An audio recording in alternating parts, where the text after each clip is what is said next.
Сәлем достар! Біз бүгін қазақстандық бренд балбала ойыншықтарының ішіндегі мынау итпен танысамыз. Бұл жай ит емес, бұл ән айтатын, қазақ тілінде ән айтатын күшік. Ақбұлақ әнін айтады дейді. Қазір тексерейік.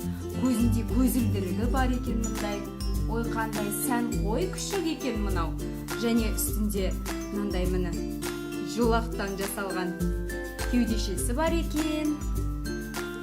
Мынау этикеткасы Қазақстанда жасалған. Және коробкасында мынандай қыдырәлі болмановтың өзінің авторлық қолтаңбасы бар екен. Ал енді іске кірісейік, әнін тыңдап көрейік. Қолынан басқанда ән айтады дейді. Кәне. Ал мәссаған!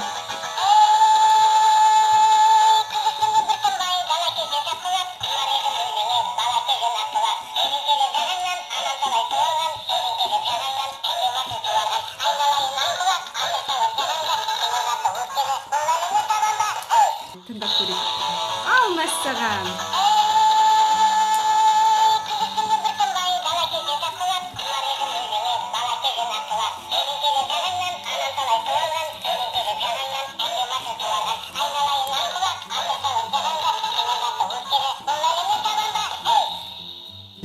О, бәрекелді, Ақбұлақ әнін айтып шықты.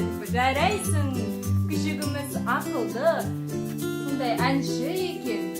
Сіздерге ұнады ма балалар? Бізге ұнайтын сияқты.